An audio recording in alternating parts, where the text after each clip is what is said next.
And we are live. Welcome back to Takes by Fans. We have a great show for you today. As always, we are live every single day at noon Eastern. So if you want to watch live, head over to twitch.tv/takesbyfans or at our official website, takesbyfans.com/watch. Check out our YouTube channel. We upload all of our episodes there every day. And we also upload our episodes to podcasting apps. Spotify is the big one, folks. So we are on Spotify. We are on YouTube. We are on Twitch. Wherever you want to watch, we are here daily, noon Eastern. That's the time we're on. So today is Tuesday. We will be breaking down Monday Night Football.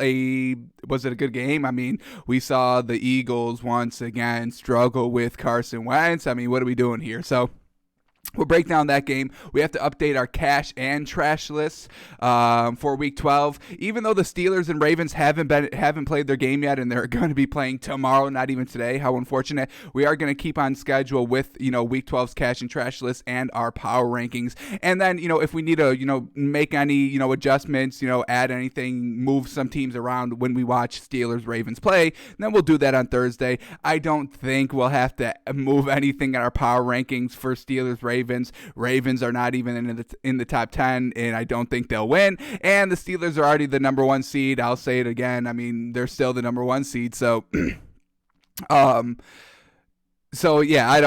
think they win the game. So I don't think we need to move them. But if something crazy happens, we'll adjust it on Thursday if need be. So we are continuing with kind of our regular schedule, cash and trash list.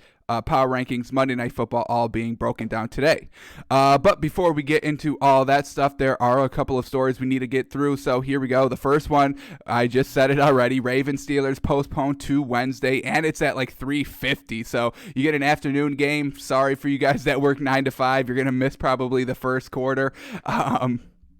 So yeah, a little interesting how this game keeps getting pushed back further and further. This was supposed to be the Thanksgiving night game, folks. Now we're talking Wednesday, like 6 days after Thanksgiving. So as long as the game's getting played, that's all I really care about. And hopefully it sticks. It's looking good so far. Tomorrow's going to be the big factor. If everything comes back tomorrow morning, all good and clean, it's going to finally be played. I think that's kind of why they moved it to 3 o'clock because they're like, hey, if we're all good to go in the morning, we need to get this game over and done with ASAP. That's why we got the 3:50 kickoff time. They cannot wait till 8 o'clock for something wild to happen, and then they have to postpone it again till Thursday or something. I understand it was because of the tree lighting. I understand, folks. I get it. All right, here we go. Moving on, the Patriots have placed wide receiver Julian Edelman on the COVID-19 list. Now, does he have it, or is he just on the COVID-19 list for being a close contact? We don't know. So it could either be 2 weeks or 10 days. We gotta find out what Julian Edelman is going to be, because I mean he's really their only offensive wide receiver that they actually go to. What did he have last game? Let's see. Patriots. Who they face? The Cardinals. What did Julian Edelman have this week? He didn't even. All right. Well, he didn't even catch a pass, so maybe he's not that big of a factor, right?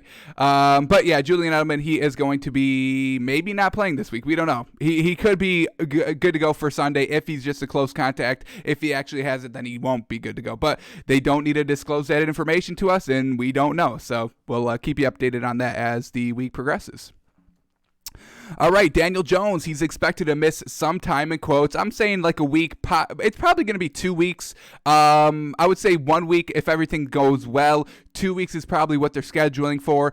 Anything after 3 weeks, I really don't see. They didn't place him on IR. If you place somebody on IR, they have to be out at least 3 weeks. So I doubt he's out for too long, probably 2 weeks. Hopefully it's only a week, because this Giants team's in first place in the NFC East. Daniel Jones has been playing very well, and I would like to see, honestly, out of the 4 teams in the NFC East, I want to see the Giants make a playoff run, because I do want to see Jason Garrett, call a game, not with the Cowboys, and maybe kind of, pull out a little surprise and beat their first round matchup. That would be, whoever they face. If the Giants can go out and win a game at home, hey, we got to give them a little bit of credit. And I think Daniel Jones and Jason Garrett can come up with a good game plan. They got the pieces offensively, defensively. They just need to put it together a little bit better, and I can definitely see them doing that. So want to see the Giants succeed, want to see Daniel Jones succeed. I don't know if Colt McCoy can get it done. We'll look at him tomorrow in our film study and see kind of how he looked in his kind of first game, kind of just thrown in there mid-game. But I don't know if Colt McCoy is as good as Daniel Jones, so we'll have to keep an eye on that. All right, here we go. Let me just read this. Gase now calls play calling is, quote, collaborative effort the last 3 weeks. So remember how, it kind of came out that he did end up giving play calling to the offensive coordinator. And then, we kind of saw him call plays on the sideline like 2 weeks ago. And we saw him call plays against the Jets. So we were kind of like, did he give up play calling? So now this is a collaborative effort. We've got multiple people chiming in on what the play should be. That's why they put up 3 points last week, because it's a collaborative effort. That's why the 2-minute kind of offense drill resulted in no points, because this is a collaborative effort. This is why the Broncos with no quarterback put up the same amount of points that the Jets did this week, because it's a collaborative effort on the play calling side. This is, how much worse can you get here for Adam Gase? Every time he opens his mouth, he looks worse than what he actually is, and what he actually is pretty bad. So that's kind of outstanding that he can do that. Gase has to go. And I swear to God, if they keep Gase this season and they end up with the first overall pick and they draft Trevor Lawrence, that man will be a bust 100%. Adam Gase doesn't know what he's doing. They don't know how to call any plays here. They don't know how to sustain drives. They don't know how to acquire any talent. They won't acquire any free agents, because who wants to play with Adam Gase? Yeah, I would like to play with Trevor Lawrence, but I'm not playing with the head coach and Adam Gase. The quarterback can only affect the offensive side of the ball. We still have to worry about the defensive side and, everybody else, and everybody buying in. So Adam Gase needs to go. This collaborative play calling, it obviously doesn't work. So gotta get rid of him. All right, and then these last two stories are going to deal with the Texans. The first one is going to be Kenny Stills. He cleared the waivers, and he's free to sign with anybody. And I'm going to call it here. He goes back to the Dolphins, baby. What better way to stick it to the Houston Texans than to go back to the Miami Dolphins? 2-3 years ago, Kenny Stills, the Dolphins traded Kenny Stills and lineman Laramie Tunsil to the Texans, and we robbed them, baby. We got their 2020 first round pick. We got their 2021 first round pick and the 2021 second round pick. So the Dolphins currently hold the Texans first round pick, and the Texans are trash this season. They've got like 3-4 wins, so they're going to be picking in the top 10, and that pick belongs to the Dolphins. So now if Kenny Stills goes back to the Dolphins, that's just the ultimate middle finger to this Texans organization. So I definitely endorse that. Kenny Stills, the Dolphins can definitely use them, absolutely. Come back to Miami, really stick it to the Texans. And then another Texans story. So Will Fuller, he's been suspended 6 games for PED violations, and their cornerback Bradley Roby, he also got suspended kind of the same day Will Fuller did. So I'm sure they were kind of sharing their special ingredients that made them work so well. And Will Fuller just put up like 170 yards and 2 touchdowns on Thanksgiving Day. I mean, folks, come on. So this Texans team just went from having the deepest wide receiver core last week to this week. They lose Kenny Stills, they lose Will Fuller, and now this Texans offense that I've been a big cheerleader of is kind of just a normal offense now. So we can definitely sell 100% of this kind of Texans team. They just lost what made them great, their deep wide receiver core. They just lost two of their top 4 wide receivers. Not great. So yeah, Texans they downgraded big this week. Yes, they got the win, but at what cost? All right. Those are all the stories we needed to get into, so let's break down Monday Night Football, and it was against Seattle and Philadelphia, and I thought Jalen Hurts would play a lot more, and I thought Carson Wentz would play better finally, but the joke is on us. The thing that we did call is our moneymaker yesterday was Eagles over 6.5, and it's a backdoor cover. Absolutely love it. Sometimes you're just on the right side, and this time we were on the right side, so well done for us, taking Eagles plus 6.5. Thought Carson Wentz would keep it close. They really didn't. It really shouldn't have hit. The bet shouldn't have hit, but hey, it hit, and you got to celebrate when you're on the right sides, because we've all been on the wrong sides too many times. All right. So we'll start here with Carson Wentz. This man did not play well. 25 of 45, 215 yards, 2 touchdowns. The one came in garbage time. The other one, I'll give him maybe a little bit. But he also threw the interception. So let's see where this interception came.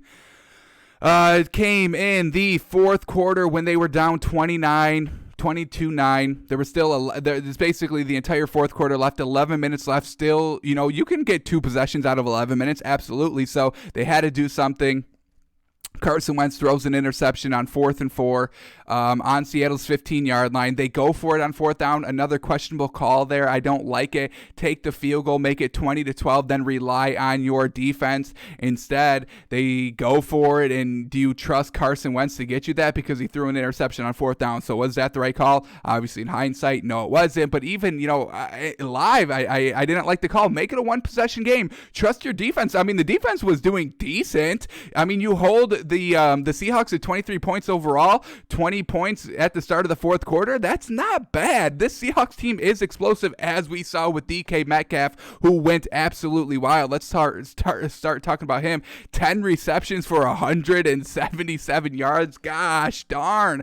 And the Seahawks only put up 23 points. So the Eagles defense did their job, but just once again, their offense struggles to score, struggles to put up any points. I mean, folks, look at these Eagles drives. This is their first 4 drives to start. 3 and out, 3 and out, 3 and out, 3 and out. And they picked up negative yards in all those drives. Oh my goodness. 0 yards on the first drive, 1 yard on the second drive, negative 6 yards on the third drive, and 1 yard on the fourth drive. That's negative 4 yards in total, folks.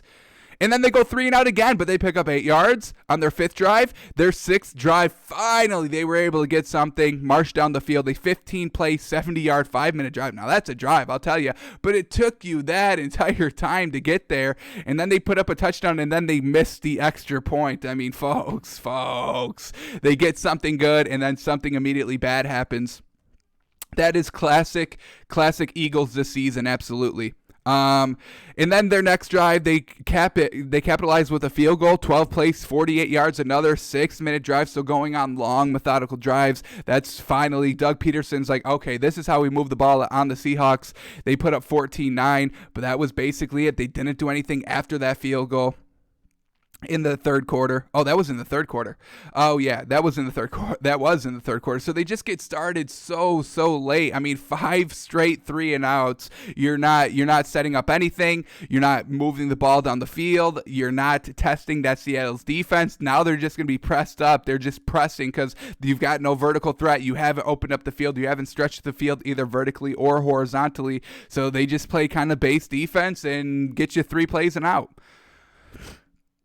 Let's talk about Russell Wilson. He had a pretty good game, 22 of 31, 230 yards, 1 touchdown, no picks. Chris Carson, a decent game as well. They didn't run him a lot, but 8 carries for 41 yards. Carlos Hyde didn't have a good game, 15 carries for only 22 yards. That's a yard and a half a carry, so not good there.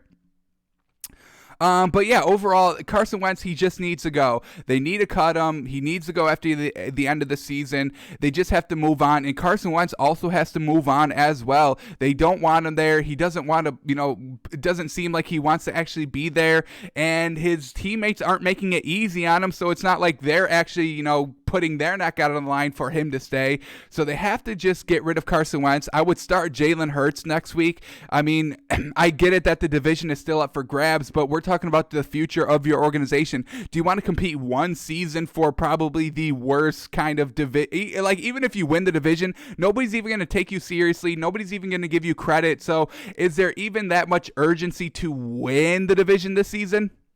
Yes, I understand that you want to win, and if I was the Eagles fan, I'd be like, yes, I want them to win because I want them to make the playoffs. But if you're talking about the future of this Philadelphia's organization, Carson Wentz, he's just not going to work. He's proven that he can't even stay healthy when it works, and when it's not working, he's healthy, and it's still not working. So what are we doing here? You got to move off Carson Wentz, start... I'm blanking on the name. I think I just said it. Jalen Hurts. I wasn't a big fan of Jalen Hurts in college. I mean, you get benched at Alabama. You have to go to Oklahoma. Is that where he went? Oklahoma? I'm pretty sure. Then he goes to Oklahoma. But, I mean, you get benched for Tua. Not great. I don't know. I don't like Jalen Hurts. I don't think he's the answer. But I haven't seen him in the NFL play an entire game. So I don't know. The Seahawks are still the same Seahawks we know and love. Russell Wilson's great. The bend but don't break defense. They were absolutely just giving up nothing on this Philadelphia team. I mean, it wasn't even bending. I mean, nobody was even putting pressure on the Seattle's defense. They only put up 23 points, maybe a little concerning, but this Eagles defense really came to play, and unfortunately, the offense just could not provide anything for them. DK Metcalf was still good. The running game, Chris Carson, was still good. Russell Wilson is still good. They don't turn the ball over, which is absolutely fantastic. The Eagles do. I mean, we see the Carson Wentz interception. Anybody fumbled? Jason Kelsey fumbled, but they got it back. They didn't lose it. So, yeah, I mean, that was really it. Eagles couldn't do anything for the most of the game, and then when they could do things, I mean, the game was already out of reach, and the game was over. As I mentioned, the backdoor cover, they scored a touchdown with 21 seconds left, and they get the 2-point conversion. So, I mean, folks, this game wasn't close. If you're just looking at the final score, this game was not close at all. And that was Monday Night Football. Nothing really too much to talk about because this is exactly what we thought would happen. Carson Wentz not being that good keeps the game close at the end, makes it look closer than what it actually was. I mean, that's what Carson Wentz does the best. Oh, hang on, we're down 20. I can narrow it down to like 7. I can get us down to 7. We want to be down by 7? Yeah, because that's going to look good, after the scoreboard when we, look at this, team, I don't know, maybe 2 years down the road. I don't know. The Eagles are not good. That's all we need to know. Carson Wentz needs to go. He should not be the starter. Jalen Hurts should be playing a little bit more. Let's see what that kid's got. Because you're not winning with Carson Wentz. I mean, it's like what's going on with the Bears situation. You got 2 bad quarterbacks, and, you try to go back to your other one, doesn't work. I don't know. I don't know what to do with the Philadelphia. They're just trash. I don't know. I would move off of Carson Wentz, though. That's my endorsement. All right, let's move off of that. Let's go to our cash and trash list. We update this every Tuesday after we kind of see every team play, even though Ravens Steelers keeps getting moved back. But we'll fix it when if we need to at any point on Thursday when we break down that game. But this is the cash list. This was the cash list going into this week. We had the Steelers defense, the Dolphins defense, Delvin Cook, Patrick Mahomes, Tyreek Hill, Nick Chubb, Rams defense, Derrick Henry, Taysom Hill, Justin Herbert, Keenan Allen, Travis Kelce, Cooper Kupp, and Robert Woods.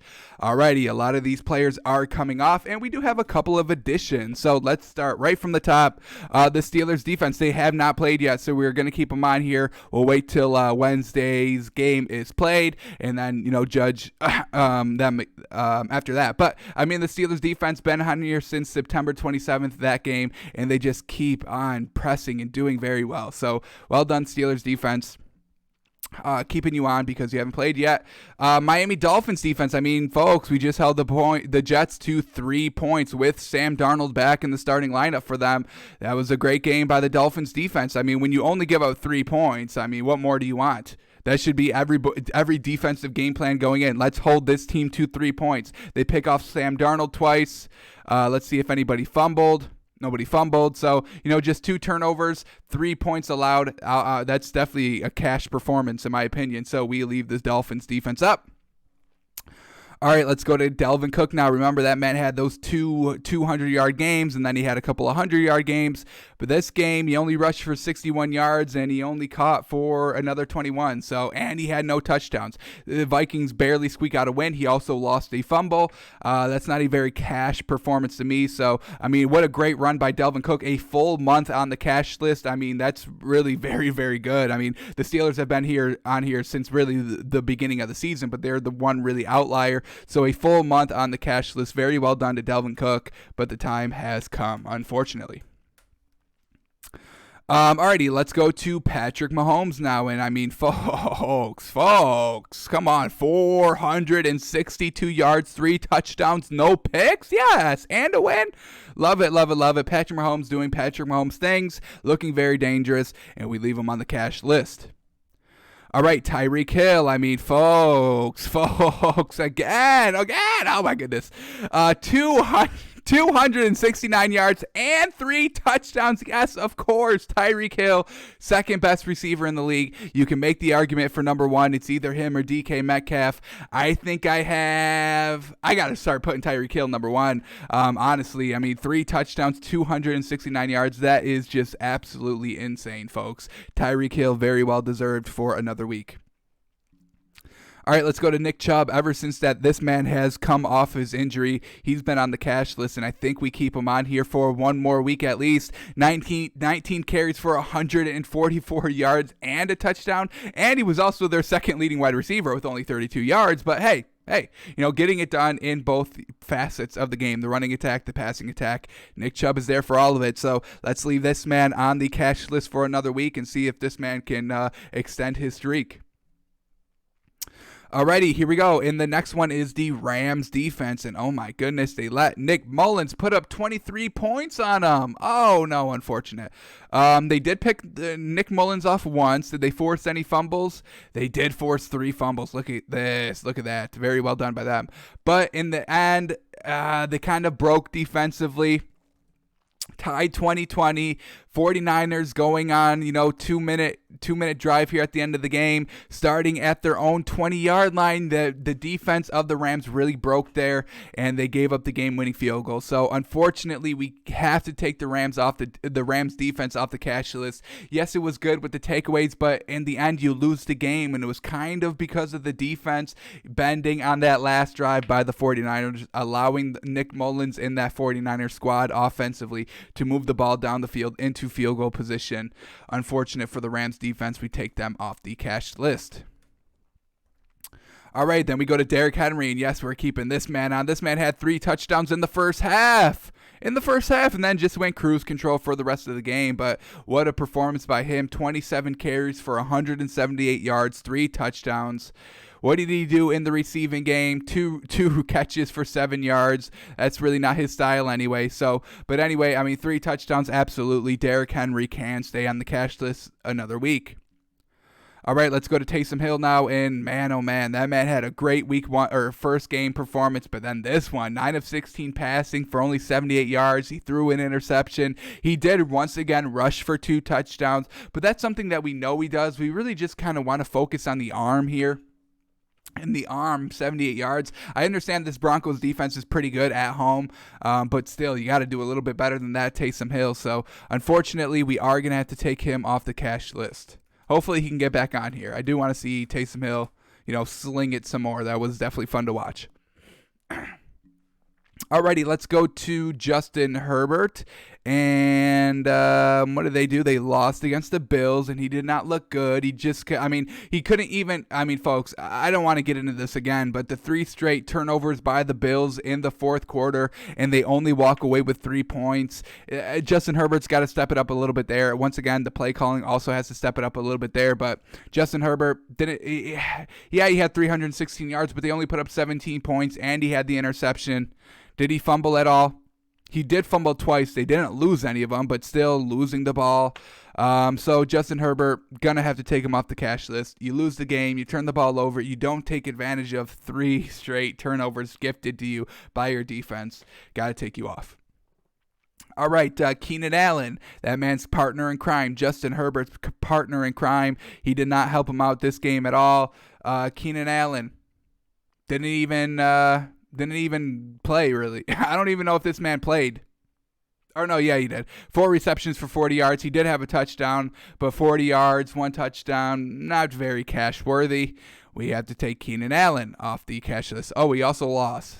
Also not a good look to be on the cash list, losing games. Not good. All right, let's go to Travis Kelce. What did he do? He did 8 catches for 82 yards, no touchdowns. Unfortunate. They all went to Tyreek Hill. Tyreek Hill had a monster game and didn't really leave a good game for anybody else. So, going to have to take Travis Kelce off the trash list. Unfortunate for him. And then Cooper Kupp and Robert Woods, I'll tell you right now, right off the rip, yes, they're both coming off.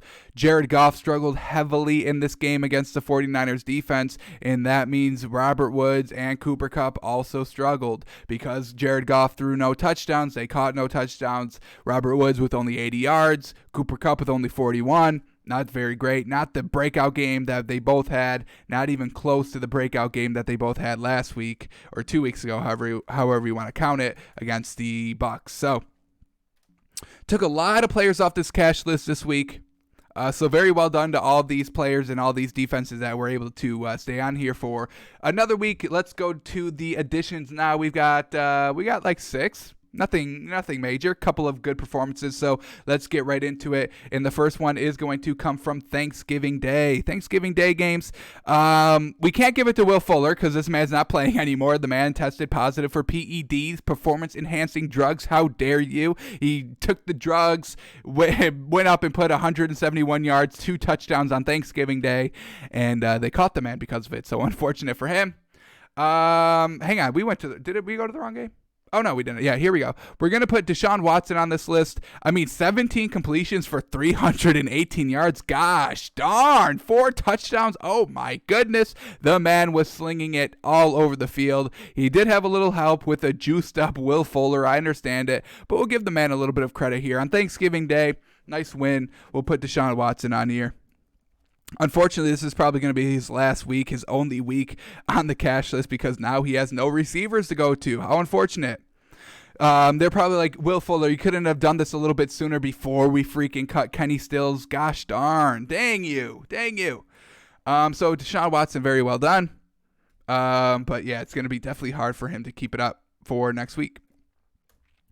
Alrighty, we are going to stay here on Thanksgiving as well, and we are going to go to the Washington football team's leading rusher, Antonio Gibson, 20 carries, 115 yards, and 3 touchdowns against Zeke, who should be doing what he's doing. And come on, Zeke. But let's celebrate Antonio Gibson real quick. We will get back to Zeke. He's not on the cash list. That means he may be on the trash list. But Antonio Gibson, let's celebrate this man. 20 carries, 115 yards, 3 touchdowns on Thanksgiving Day. What better, day to do it on primetime TV when everybody is literally watching. Love to have it. So very well done, Antonio Gibson. His first time on the cash list. I think the first time any Washington football team member has made the cash list this season, so very well done. All right, let's keep it moving here, and the next edition is going to come from the San Francisco 49ers game, and folks, game-winning field goals, you got to love them. This man drilled a 42-yard game-winning field goal. Absolutely love it. Against the Rams, on the Rams territory, in the Rams home, and they get it done, so absolutely love it. Big on game-winning kicks. When your team misses a kick, it is the absolute worst. But when they make it, you're like, gosh darn, that's right, baby. We've got the best kicker in the league. So Robbie Gould, very well done. Putting the team on your back, making the makeable field goal, 42 yards, clutching it up. Absolutely fantastic. Think I spelled the name wrong, but we'll fix it later. So very well done to him. And as we're talking kickers here, let's go to another kicker. Let's go to Cardinals, Patriots, and we have another game-winning field goal. And this one was from 40. Nope. This one was from 50. 50-yarder, good clutch. Very well done, Nick Folk. We put this man on the cash list, hitting the game-winning field goal for the Patriots to beat the Cardinals, a very good team. So very well done to Nick Folk. Is he the last kicker we got? Do we got one more? That is the last kicker we have on the cash list. There are going to be a couple on the trash list. We will say that. But our last edition of the cash list is going to come from the Saints game. And we got to give it up for Latavius Murray. 19 carries, 124 yards, 2 touchdowns. Very, very well done. He was really the one constant. The passing game wasn't anything great. Alvin Kamara really couldn't get anything good going on the field. So Latavius Murray steps up hugely here for the Saints. Not too hugely, because they were going against a quarterback-less team. So he didn't have to do too much, but he did, definitely enough and some. So we reward that man with the cash list. Very well done. And how about this Alvin Kamara? He hasn't really done anything the last 2 weeks, and they've won the games. That's very surprising because Drew Brees really relies on Alvin Kamara to really jumpstart everything with the offense. And Taysom Hill says, hang on, we've got other ways to win. First week, I'm going to give it to the receivers. Next week, we're just going to hand it off to Latavius Murray. So this Saints team really could be dangerous. They are really very deep, man. They're very deep. Everybody on that squad can really make some good plays and really can win you the games just on their ability alone at any given game. So you got to watch out for the Saints, folks. Alrighty, so that was the cash list. Let's go to the trash side, the side nobody wants to be on. Nobody wants to be called trash. Well, maybe some do because, I mean, look at the first name on the list. He's been on here since September 20th. So, I mean, maybe he does want to be trash. So, this was the trash list going into this week, into week 12. We had Adam Gase, Nick Foles, Carson Wentz, Marquez Valdez-Scantling, Jake Luton, Ryan Fitzpatrick, Tom Brady, and Mike McCarthy. And folks, we have a lot of people staying on this list. So without further ado, let's go from top to bottom. Who deserves to stay, who deserves to come off, and then we'll get into the additions. We do have a couple of those as well. So first name on this trash list is Adam Gase. And yes, we just talked about collaborative play calling. It doesn't work. They put up 3 points with Sam Darnold back, and we had the quote, this was Adam Gase, hey, this is what could have been, and this is what could have been, folks. 3 points every single game at home. Come on, division game when you just got smacked in the first meeting 24-0, and then, so the revenge game, build it up a little bit, have some pride. Adam Gase, you have to talk about pride with your players, because I saw no pride last week. You lose the first meeting 24-0, and then you put up 3 points on your first drive. You miss, you're missing 30-yard field goals.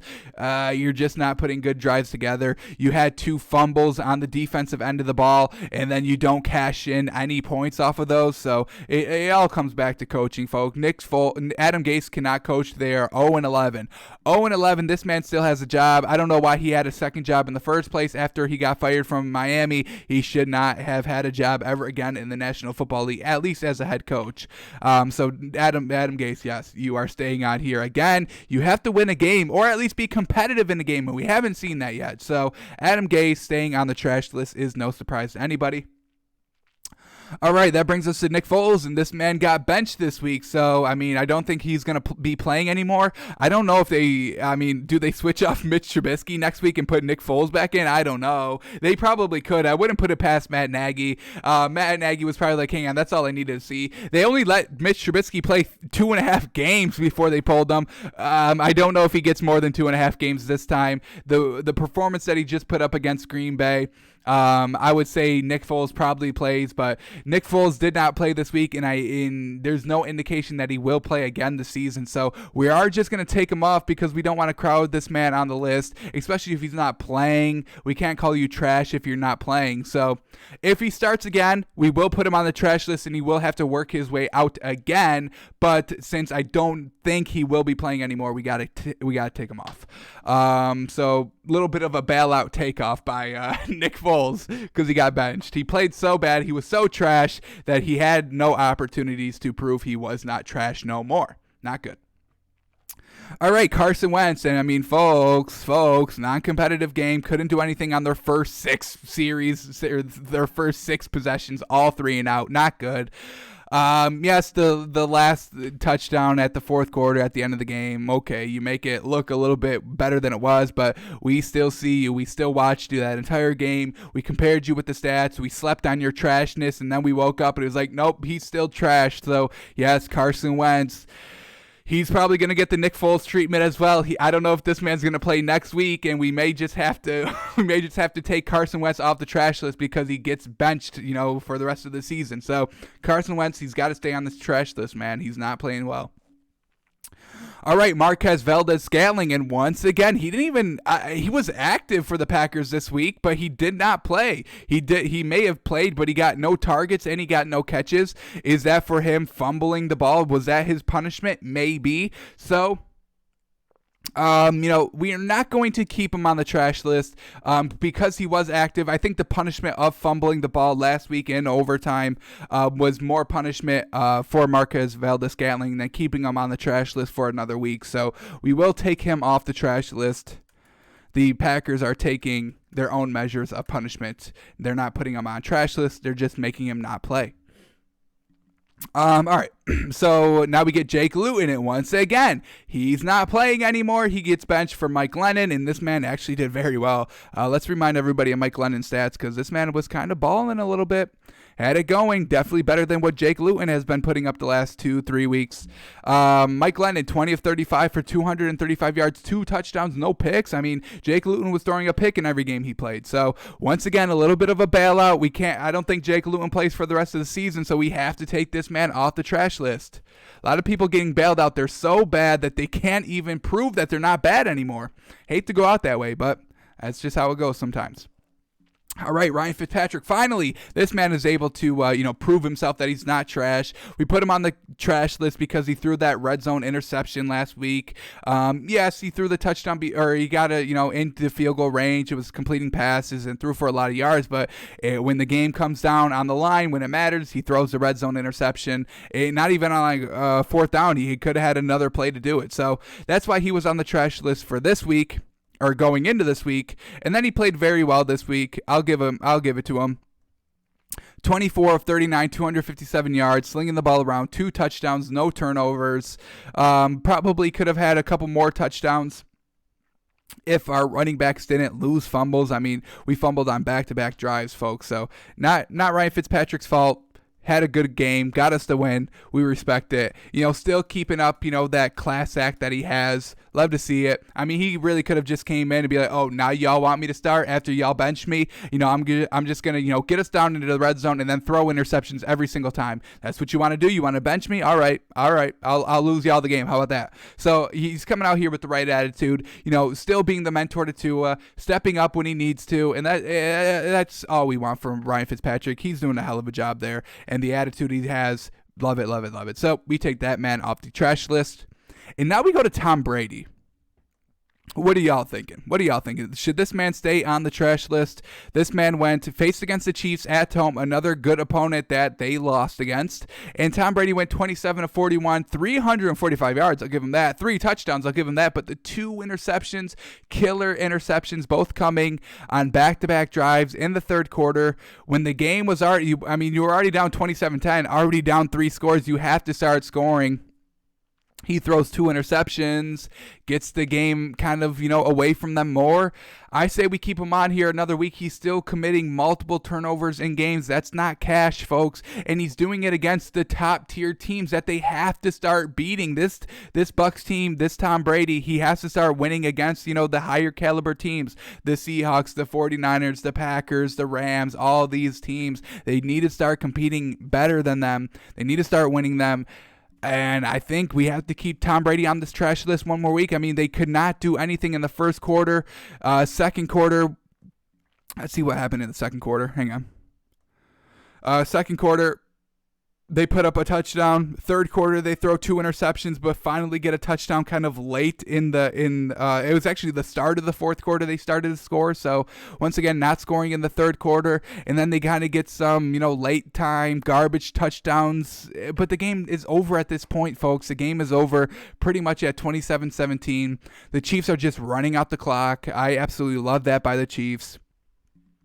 So I think we keep Tom Brady on here one more week. Got to clean it up a little bit. I'm with you with the yards. I'm with you with the touchdowns, but those turnovers are absolutely killer.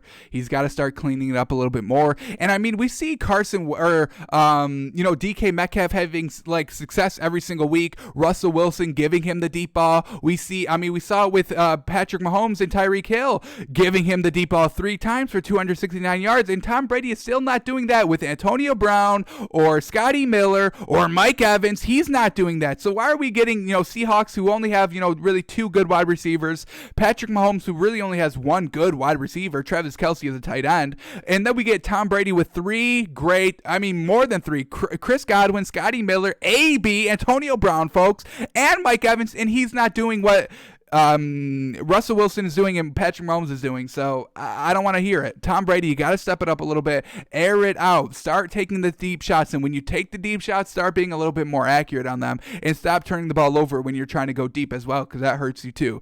So I think we keep Tom Brady on the trash list one more week. And that brings us to Mike McCarthy, and absolutely yes, Thanksgiving Day game, and you flounder 16 points, didn't look good, kind of folded in the fourth quarter when Zeke fumbled. The game kind of broke open from there, so still, once again, cannot count on Mike McCarthy. He's got a low football IQ. Probably the second worst head coach in the league, Adam Gase being number one, Mike McCarthy being number two. We got to start looking at this man, folks. You got to fire Mike McCarthy. That's all there is to it. That's how the Cowboys kind of can get back to maybe some normalcy, not having Mike McCarthy there. So, yes, Mike McCarthy staying on the trash list. He fooled us once. He was on here. He was on the trash list for a couple of weeks. We took him off 2 weeks ago because they finally won the game coming off of their bye. And I was like, yes. This is the Cowboys team that you should be playing. I mean, they're talented on paper, folks. I don't think anybody's denying that. But yeah, Mike McCarthy, fool me once, shame on you. Fool me twice, and now you're going to be on the trash list for pretty much the rest of the season. So, not good. All right, so now that we went through everybody that was already on the trash list, let's go to some additions now, and we do have 5 additions, so let's get right into it. Our first one, we have to go back to the Cowboys game. I mean, folks, we got to put Ezekiel Elliott on the trash list. I mean, he has to be the leader, folks. With Dak Prescott being down, Zeke got paid before Dak. He needs to be the leader. He should be the leader even with Dak there. Without Dak there, he really should be, a leader times 2, truly. So 10 carries, 32 yards, no touchdowns, and the killer, the thing that put the cherry on the top.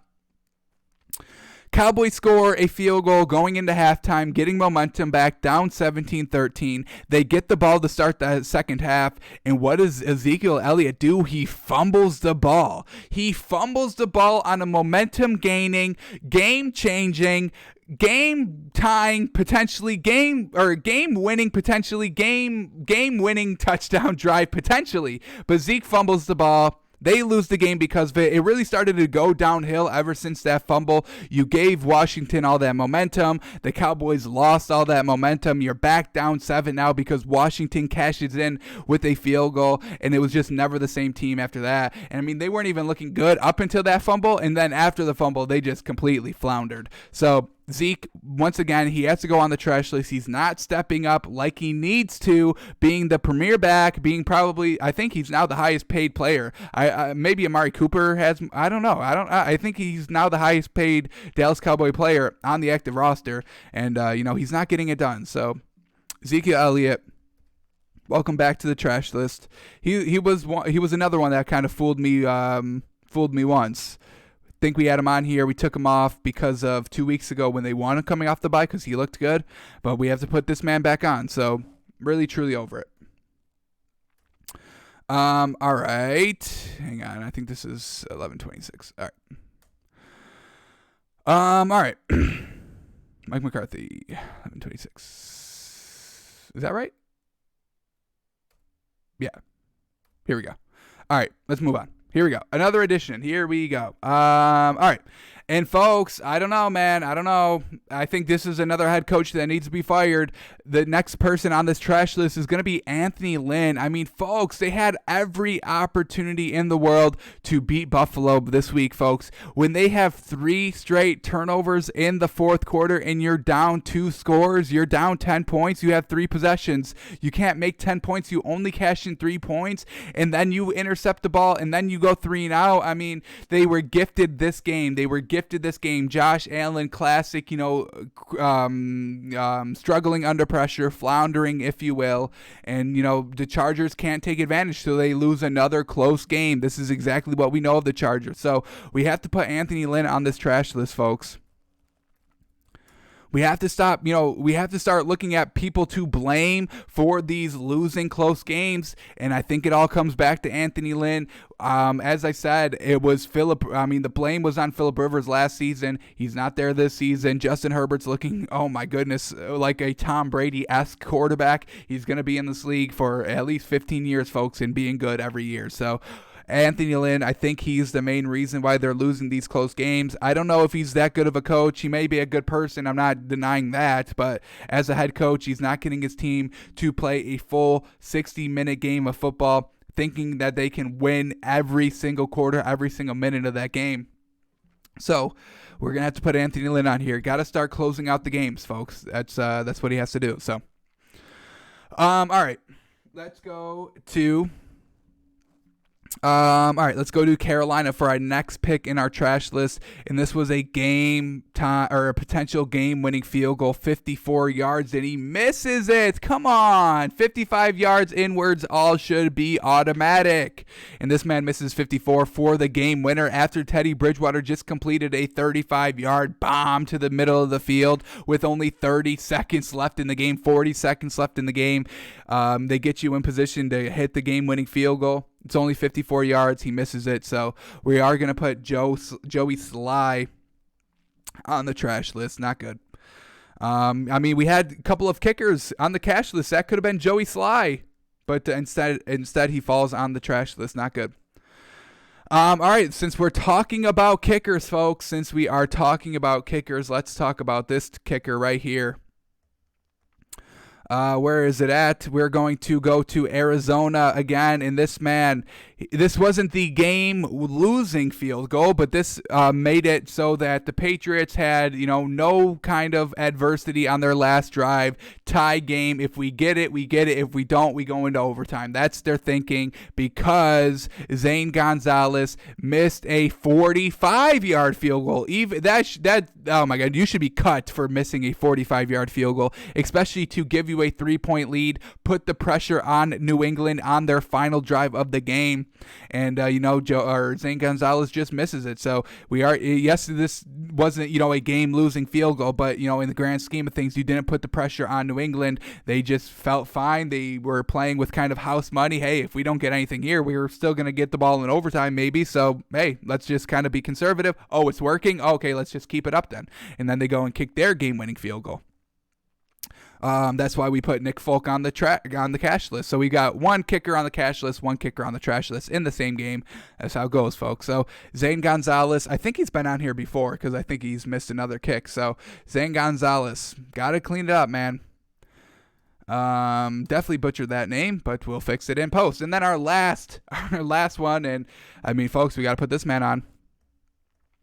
Our last addition to the trash list is going to be Mitch Trubisky. You sat on the bench for 7 straight weeks and didn't get any better. That didn't light a fire under you. That didn't give you any momentum coming into this game, and you still performed like garbage? Come on, Mitch. I was really rooting for you. You made us look like clowns. We took the Bears plus 9.5. I thought it was solid.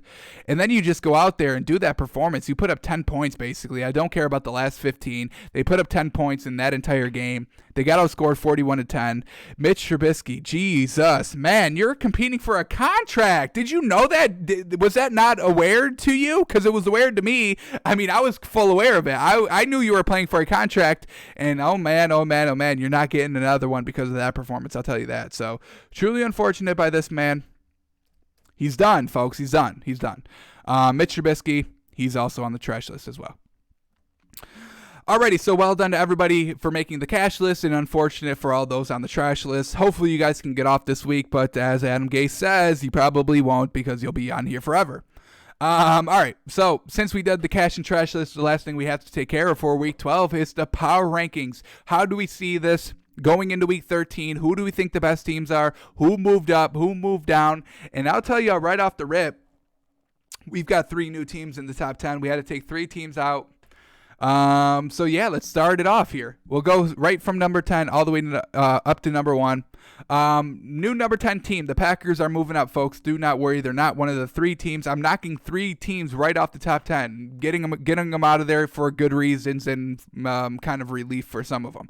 But for number 10, the Packers, they're moving up. The new number 10 team, we're moving this team back in. And once again, it's reluctant. I was really scraping the bottom of the barrel, folks. I'm really running out of teams to put in this top 10, but we're going to be very, very, very hesitant once again. The last time we put this team in the top 10, we were very, very hesitant, and then the next week we had to take them off. So once again, we're being very hesitant, and we'll probably have to take them off next week, but we're going to put the Buffalo Bills at number 10. I mean, Josh Allen, he's not reliable. 3 straight turnovers in the fourth quarter is absolutely unacceptable, especially at home and especially against they were lucky that they were facing the Chargers, who, I mean, if they had a lead staring them in the face, they would not know what the heck it is. I mean, that's truly how bad this Chargers team is. So we're going to put the Bills on here. Their record's good. They're division leader.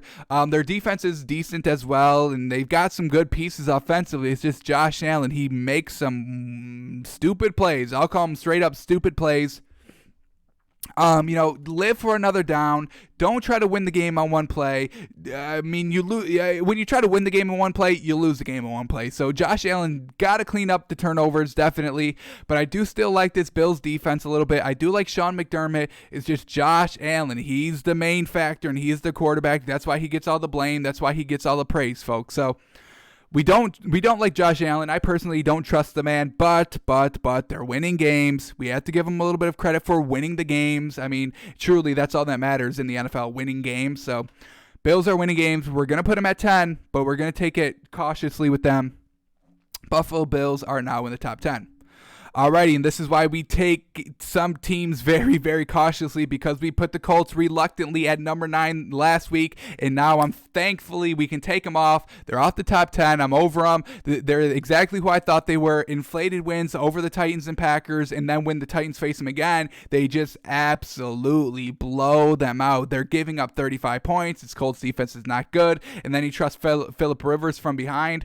I would not do that. I mean, when Phillip Rivers gets behind, they just can't catch up. I mean, do we have to bring up the last time Tom Brady and Phillip Rivers faced in the playoffs? They got absolutely destroyed, like big time. So that's what we know of the Colts. They're not good. They'll never be good. Phillip Rivers is never good. I don't want to see that man in the Hall of Fame. I'll say it.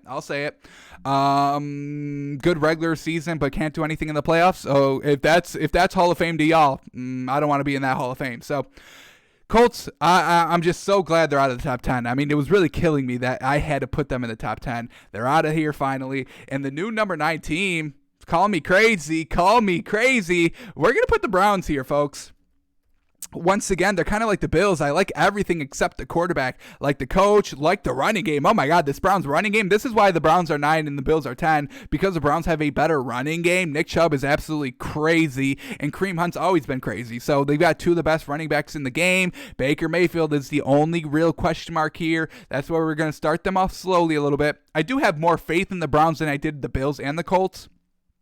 Because I do think Kevin Stefanski is really reeling in Baker Mayfield a lot, and I think Sean McDermott really has to start kind of reeling in Josh Allen a little bit. So they're controlling the game just through the run, just allowing Baker Mayfield to be a game manager, and that's perfect, because this Browns defense is good. This Browns offensive line is good. The running game is good. The wide receivers are good. So just having Baker Mayfield sit back, relax, let the run open up the pass, and that's what they're doing here. So I'm a big fan of this Browns team.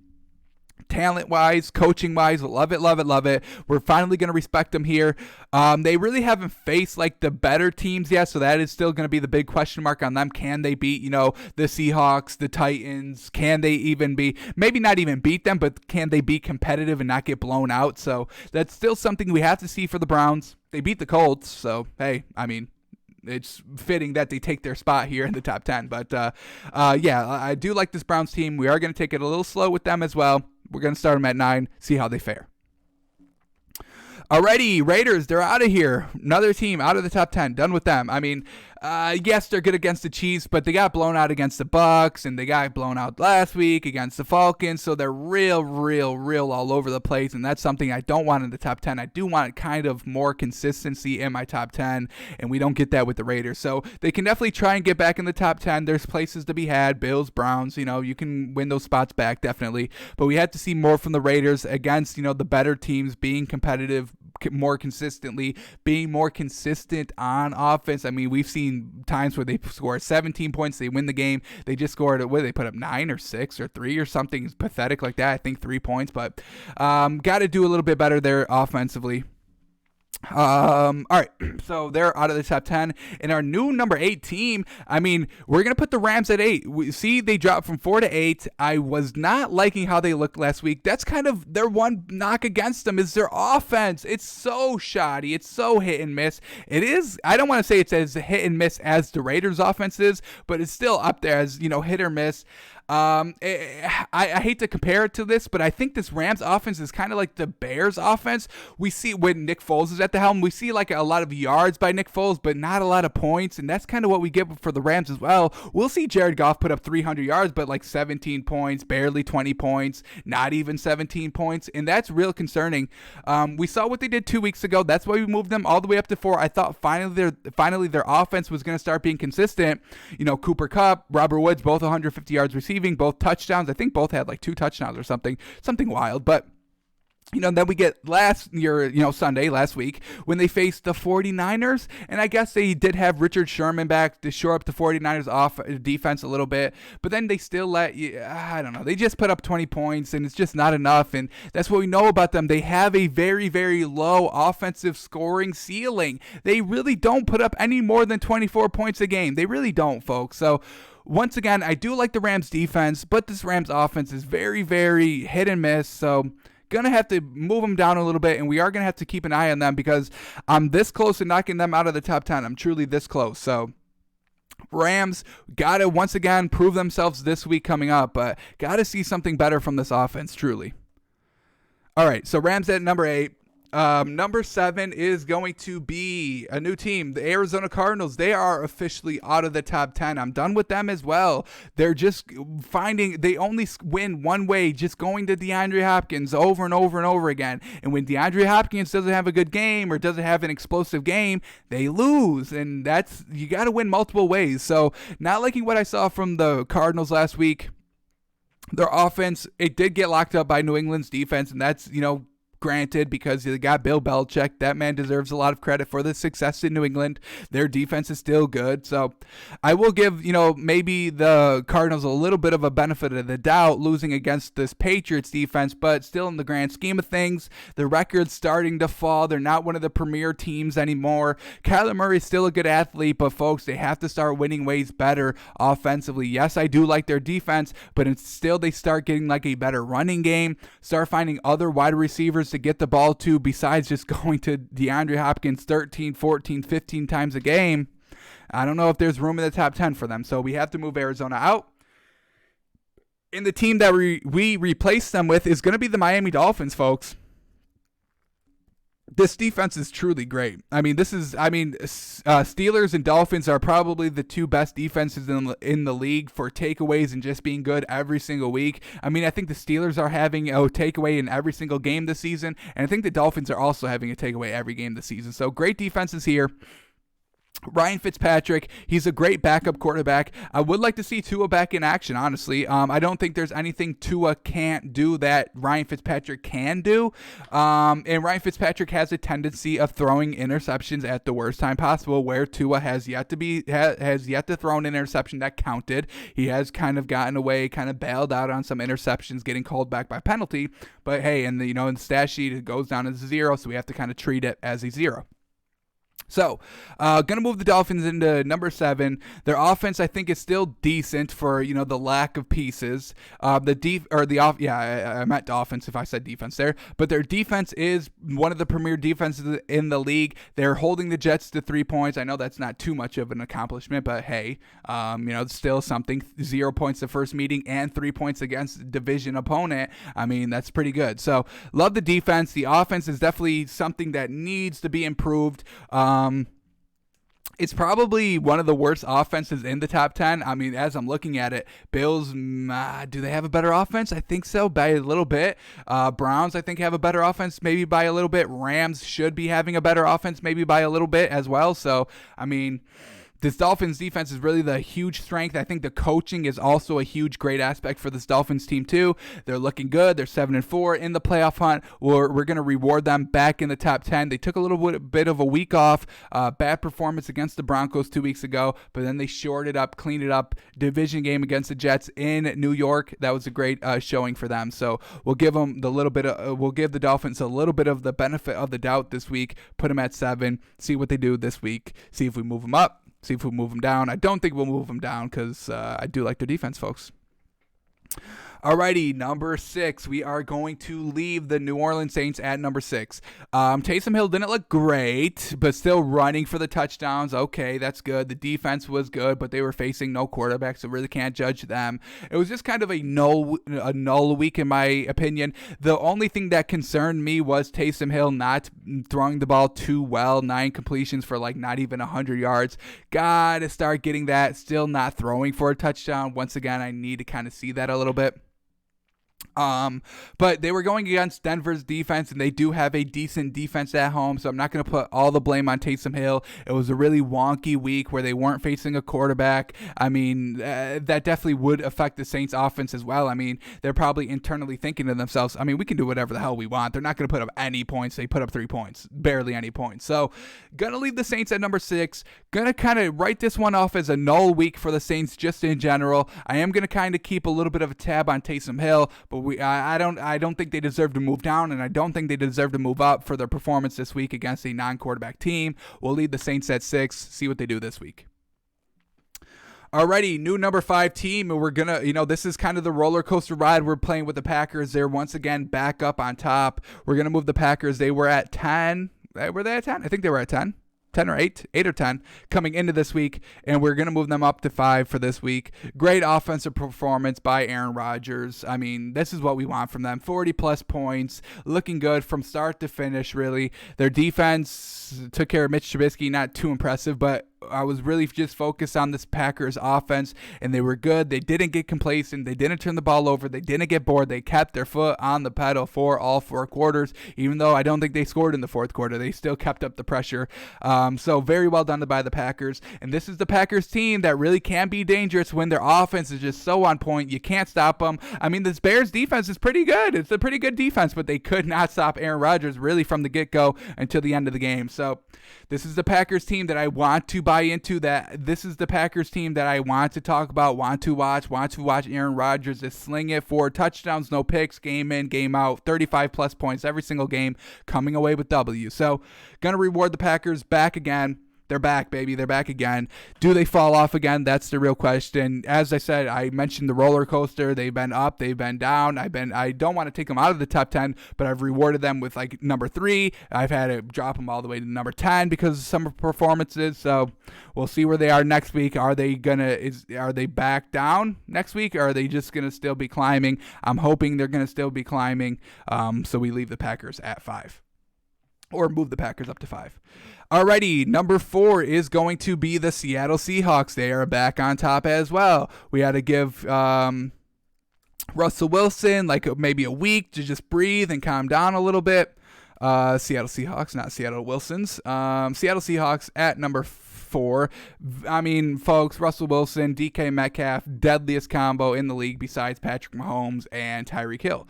Their defense is good, holding, Mitch Trubisky. I mean, I was going to say that, but Carson Wentz, I mean, they both play the same. So, I mean, so Seattle's defense is good.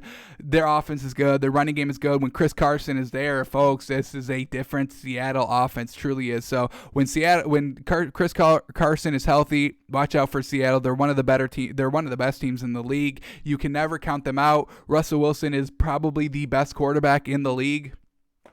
Probably doesn't win MVP, but I still think he is the best quarterback in the league, mentally, athletically, passing wise, running, everything like that. Patrick Mahomes is definitely a close second, but I think I would take Russell Wilson just a little over Patrick Mahomes, just a little bit, just in the proven category. But Yeah, I'm a big fan of the Seahawks team. Glad that they're back at number 4. When Russell Wilson doesn't turn the ball over, they win basically every game. So as long as they do that, Chris Carson's good. DK Metcalf is still being an absolute monster. The Seattle defense is starting to get, back on track, getting into playoff, form, not giving up a lot of points. We saw them give up a lot of points, not give up, the straw that kind of loses them the game.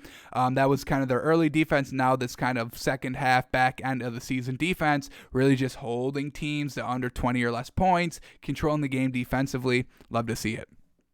So we moved Seattle to number 4. Titans are going to stay at number 3, and I'm loving this Titans team, folks. I cannot say enough good things about this Titans team.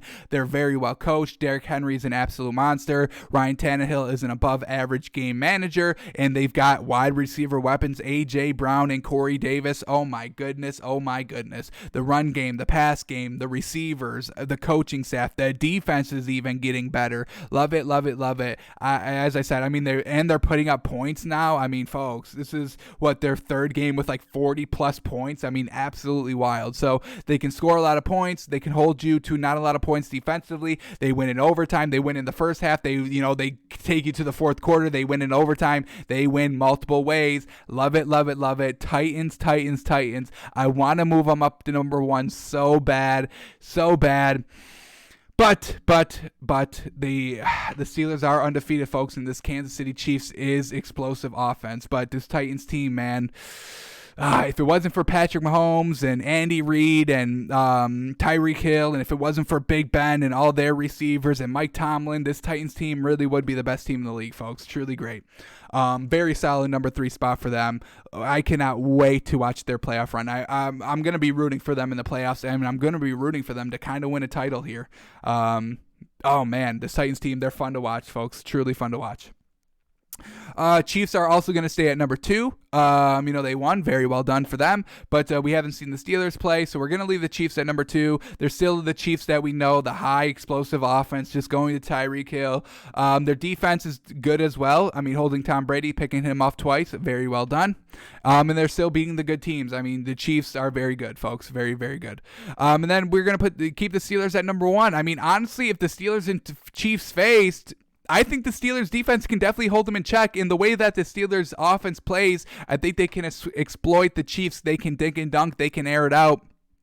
They can do it both ways. So I truly believe the Steelers can give the Chiefs a run for their money. This Steelers defense versus the Chiefs offense, now that is something I want to see. If that's the AFC Championship game, hey, I've got no problems with that either. So we're going to leave the Chiefs at number 2. Going to leave the Steelers at number 1. We'll see how they do tomorrow. If the Steelers lose tomorrow, we'll have a new number 1 come Thursday. But from what we've seen, from what we haven't seen, from what we have yet to see, we're going to leave the Chiefs at 2 and the Steelers at 1 still.